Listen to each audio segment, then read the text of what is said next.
Good morning, everybody. Thank you for taking time to come here this morning, and I'm here to talk to you this morning about social engineering. So what exactly is social engineering? Basically, it is the use of deception to manipulate individuals into divulging information that they shouldn't otherwise provide to anybody outside of your organisation, and to be used for illegal or unlawful purposes. As also, individuals may be persuaded to carry out tasks or actions that are not necessarily in their own best interest or in the best interest of your companies. So basically, at the end of the day, it is a scam. That's what it is, an old-fashioned confidence trick.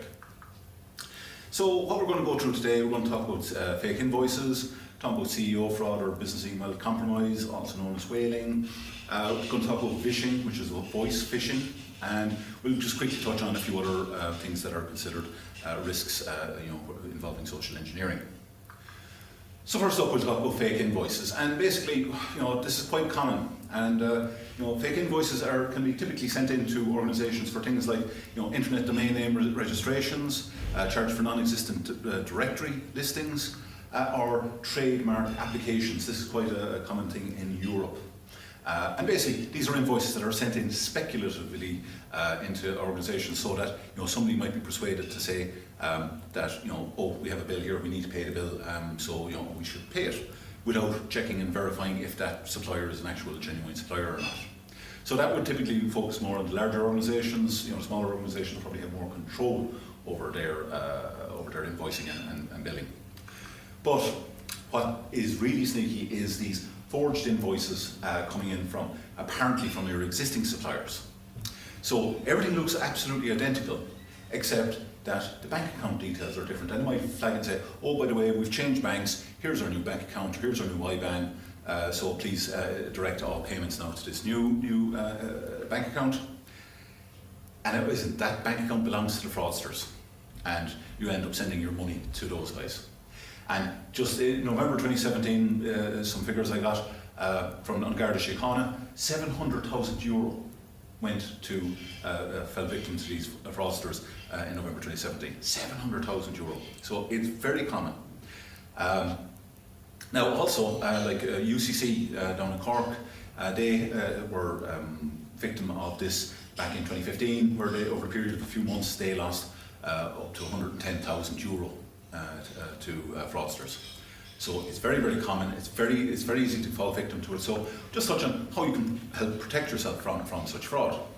So when you're setting up a new payee, a brand new payee, a new company coming onto you, first of all, make sure the company actually exists. Make sure they're actually valid. They have a company registration number, and that they're maybe filing accounts on a regular basis. So that's kind of important. These guys could say, "Oh, I'm from ABC company," and it doesn't exist. Get a scan of their bank statement. Just the part at the top, that shows their IBAN and their postal address and their company name. Just prove that they have a company email account. Now, okay, those things could potentially be doctored, but at least this is giving you some additional protections. But also, what you should then do is telephone the company, talk to the finance person, the accounts people in that company, ring them up, go to their website though to get the telephone number. Don't just trust that an email you got from the individuals is the valid telephone number. Don't trust it. Go to their website, get their telephone number, make the call, say, hello, is this your IBAN? Is this your bank? Is everything correct? Just confirm those details with them. And then when you do get invoices in from those suppliers, go to the person who placed the order and check with them. Did you place an order for these goods or services? Simple.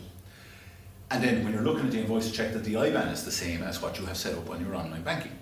So to make sure that they match. And if they don't, call, see, is there something going on? And if they say the account has changed, though, if they say, oh yeah, by the way, we forgot to tell you our bank accounts have changed, go back and re-verify. Go back to the top, do the whole thing again. Same thing all over again. Check that the company still exists, which they probably do. Get a scan of their new bank statement, and then check and verify that the account is correct. So that's how you protect against that. Next topic then is CEO fraud or business email compromise, also known as whaling. This is where it's typically done by email, but it can also be by SMS text message. But basically, somebody in finance will get an email apparently from the CEO. It looks like it's coming from the CEO, and they request that an urgent payment is made for a client to secure a contract or maybe to clear off a debt so that they can win a project. So there's always a sense of urgency about these things. So they want you to do it now, get it done now. So, and they just send an email, and then usually the finance person will possibly follow the instructions from their boss, which, after all, that's what you tend to do. You do what the boss tells you. But these guys will have known usually what the finance person's payment limit is, what they're allowed to authorise on their own. So they'll always go for an amount below that. Now, it won't be like, if somebody's got a 10,000 euro limit, that they'll go for 9,999. That would be suspicious. They'll probably do something like 9,200 or 9,150, something odd that doesn't look suspicious. But they'll know the limits, and they'll get as close as possible without being overly suspicious. They'll also know what the CEO's movements are. So they'll know when the CEO might be in meetings with clients, or maybe going on a travel to a client site, on an airplane or something where their phones are shut down so they cannot be contacted. So that's what they would do. And there was an example a few years ago, a case study I remember reading about 3 years ago, where the CEO was going on a transatlantic trip, and his flight was at a certain time, and all of a sudden, at that time when that flight was due to depart, the finance guy got a telephone call, or got an email from the CEO. Apparently, the email address was spoofed. It looked the same. It wasn't quite. We'll talk about that in a second. But it instructed him to, the client he was going to. They knew the name of the client he was going to as well. And he said he just had a call from the client, and to secure this project that they're just about to go on to discuss at this meeting, that they should transfer, I think it was 24,000 euros to the client account. But because it's a special project, it has a different bank account associated with that project. So here's the IBAN for that project bank account.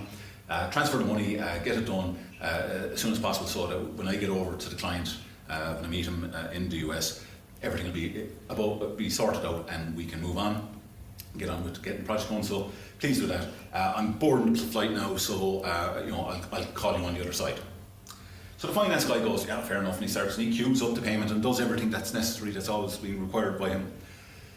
And then there was just something, I don't know, some switch went in his brain, and he just said, I would have thought he would have actually called me about this, because it's a significant amount of money. So he said, he'll chance it. He picked up the phone, he rang the CEO. Now, sir, it just so happens the CEO's flight was delayed, so he was still sitting in the departure lounge with the phone on, and he went, well, I didn't give any instruction. So they were lucky in that situation. Could have been lost 24 grand. Serious, significant amount. But look, how did it happen? How did he nearly fall victim to it? So, can you spot the difference between these two email addresses? There's one difference. So, just not to waste your time, basically, you can see here, that's not an O, that's a 0. That's an O, there, a capital O. But, so, this is obviously going to be, this is the dodgy email, right? But I would actually say that they're both dodgy.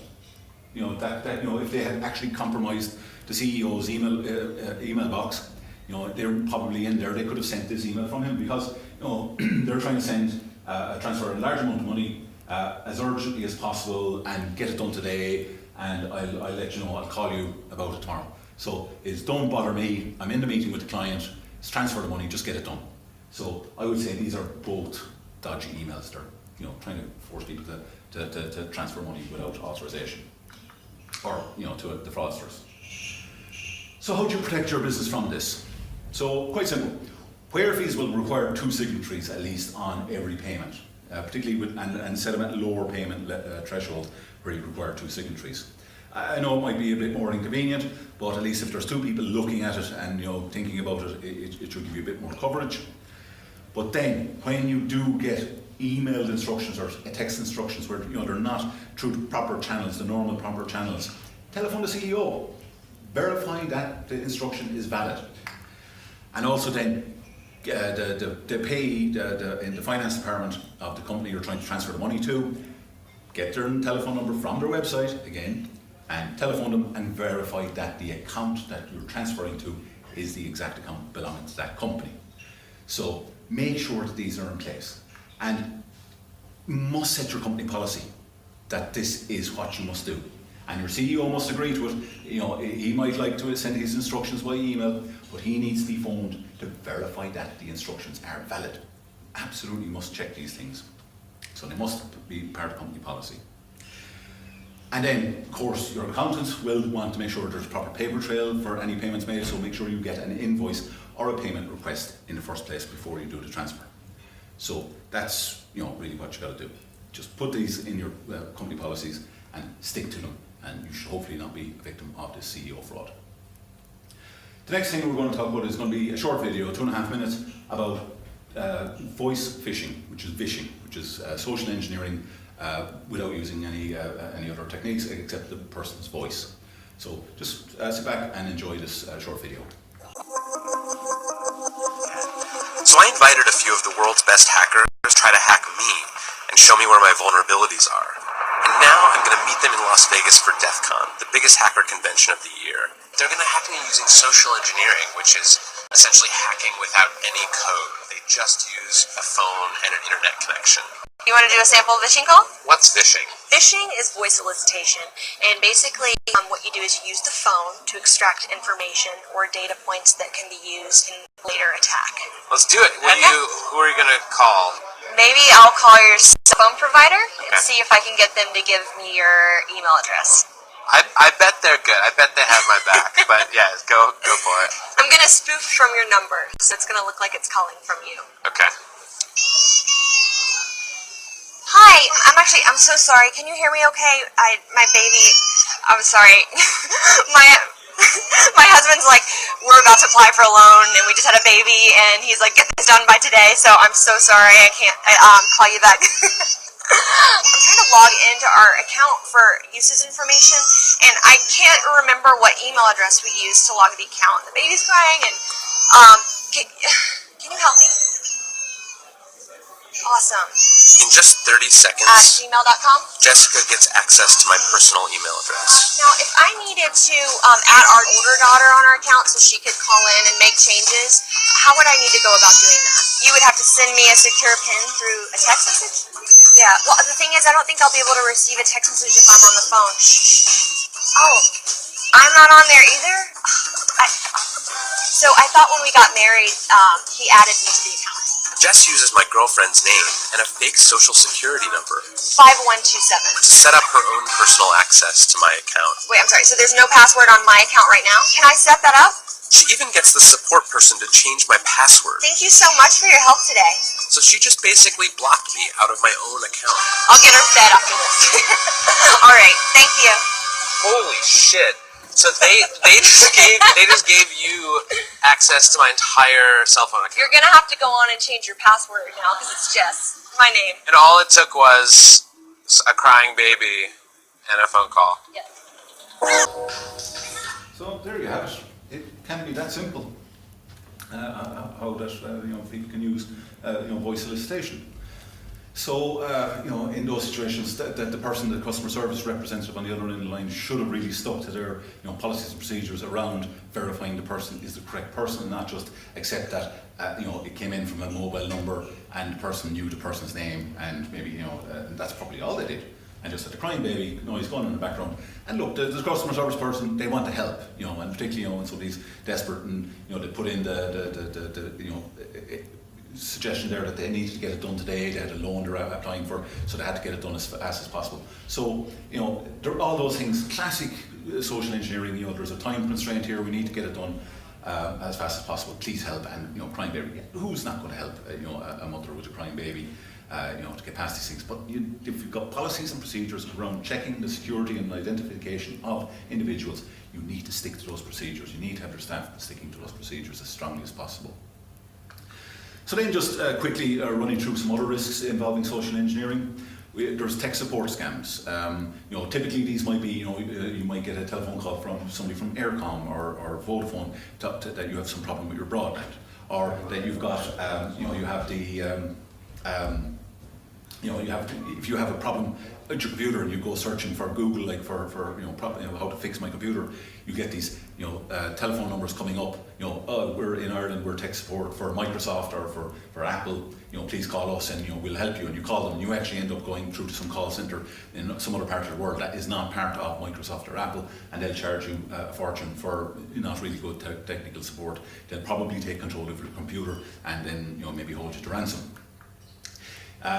Then tailgating is another one where, particularly if you've got buildings, offices where you have access control with swipe cards and things like that. If somebody is standing out in a public foyer, there might be some stranger, they might be there, they might be on their phone or talking to somebody on the phone, and if you've got an access card and you're walking up to the door, you swipe the card on the door to go in, they might tailgate you, follow behind you, and stay on the phone and make it look like they're they're part of the furniture, they're part of the a member of the staff of that company. Those situations, they're relying on somebody being lazy and not checking, not saying, oh, sorry, excuse me, who are you? I don't recognise you. Do you have access to this building? Which is what they should do. They shouldn't allow people to tailgate them through the doors. Then you might get some unexpected tradesmen turning up. This could be somebody will turn up wearing work tradesman gear, come in and say, hello, I'm up to reception, hello, I'm the electrician, I believe there's some electrical fault in your server room or your comms room, I'm here to fix it. And reception might go, oh yeah, certainly, okay, you must be allowed in, so they'll go and they might let you into the server room. Just because they, the guy might be saying, look, I've got another job I need to go to, would you, I need to get to sun, it'll only take me 5 minutes. They get into your server room, they can implant wireless sniffing devices on your network and compromise your network. So you should always, in those situations, verify who called you and check with that individual who made the call, and then make sure that those tradesmen are escorted when they're doing the job. So that's really important. And finally, industrial espionage. This would be around times like when there's mergers, acquisitions going on, or maybe you're a business that has got very high value trade secrets or intellectual property. There's going to be competitors that are out to try and get information from you. So like in situations where you've got a merger or acquisition going on, and there might be negotiations taking place, somebody might send an email, again, like the CEO fraud, that might appear to come from the CEO asking for a specific secret company information that needs to be provided to somebody on the other side to complete the merger deal. So rather than going through the proper the data warehouse that they should be going through, they're trying to compromise that and try and get the data out from the company. So watch out for those type of things when you're involved in mergers and acquisitions, and particularly if you've got a lot of high value intellectual property, you need to watch out for this type of industrial espionage on a regular basis. So that's it. That's just some examples. There's lots more examples of social engineering out there. That's just a handful of them. I could talk all day about social engineering, but I'm not going to. You've had enough of me. So if you want to connect with me, there are all my social media accounts and the business accounts. And also there at the bottom we have the 10 commandments of cybersecurity that I have, which are some 10 top tips for how you protect your business from the bad guys. So thank you very much for this morning, and I'll take any questions you have now.